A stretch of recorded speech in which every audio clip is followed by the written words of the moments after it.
Hello guys, and today's video nga guys, nagkaroon ng problema yung aircon natin. Okay? So, as a remedy, di ba? Malamang may advice na tayo na palitan na yung compressor natin. At the same time, pwede namang ang remedy is yung clutch, engaging clutch ng compressor natin. Siguro hindi na siya nag-i-engage ng maigi at malaki na yung gap. As per advice din, kailangan nating magbawas ng isang washer. So, as a remedy guys, kahit para hindi muna tayo magbaklas. Okay, so kanina kasi nawawala na siya ng lamig. Okay, kapag ginamit natin, lalo na pag tumitigil tayo, pahinto na tayo. So, hindi siya lumalamig guys. Lalamig siya kapag binirit natin, sa lalamig siya. Yun nga lang, kapag bumitaw ka na naman, nawawala. Okay, so yun yung nagiging problema. So, ito lang ang ginawa nating remedy guys. So, hoping na makatulong. Pero ito, remedy lang naman to guys. So, ginalaw-galaw lang natin yung clutch niya sa baba. And then, nilinis natin ang ito guys, throttle body cleaner. Okay, so, ito ka dito guys. So, hello guys. Ayan kasi nagluluko yung decreaser ko. Yung ano dito.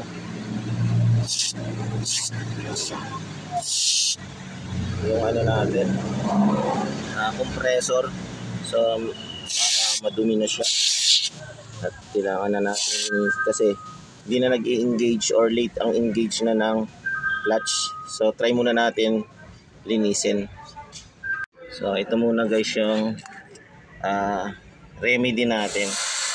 Okay, kasi madumi lang siya. Kaya hindi nakakapag-engage ng maigi yung compressor, yung clutch. So, linisin natin. Then, ikot-ikutin lang natin yung clutch niya. Ayan, kasi baka kumapit na rin ng kalawang. Ayan. So, ito muna yung remedy natin guys. Kasi gumagana naman yung compressor niya. May lamig naman kaso nawawala. So, ang susunod na remedy kapag wala pa rin yan dyan guys, magtatanggal tayo ng washer. Medyo mahirap na lang siya dukutin guys. So, magbabawas tayo ng washer ang susunod na remedy. Pero ito pansamantala muna. So, try natin i-start guys. Tingnan natin kung gaganda yung hindi na. Kasi nawawala siya guys kapag medyo long ride tapos tumitigil yung sasakyan. Nawawala ang lamig. So, natin.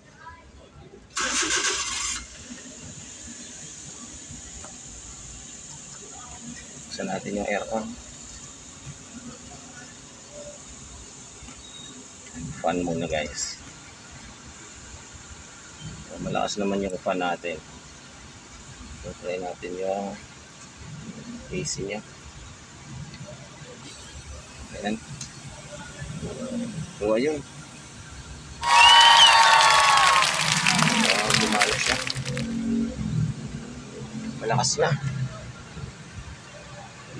Ayan guys, malakas na yung aircon. Ginalaw lang natin yung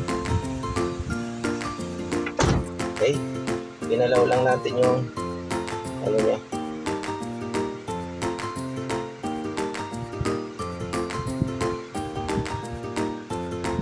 Clutch niya guys. Inikot-ikot lang natin yung clutch niya. So yun. Sobrang lamig na niya guys. Hindi katulad kanina na halos parang walang lamig. So yun, sana mag-okay siya para hindi na tayo magbuwas ng washer. Yan guys. Okay, salamat. And so ayun na nga guys, medyo successful kasi okay na yung lamig niya. Bumalik na yung magandang lamig. Okay, so actually guys, bagong nagpa-vacuum na rin tayo.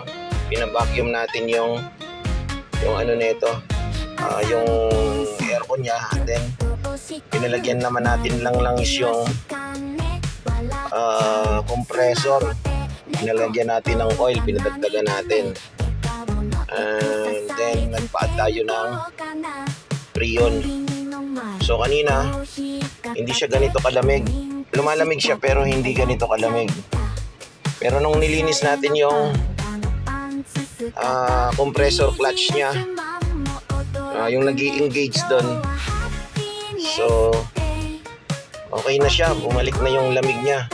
So sana magtuloy-tuloy na to guys at hindi na magkaroon ng problema. So siguro kinapitan lang ng kalawang or dumi yung compressor clutch niya.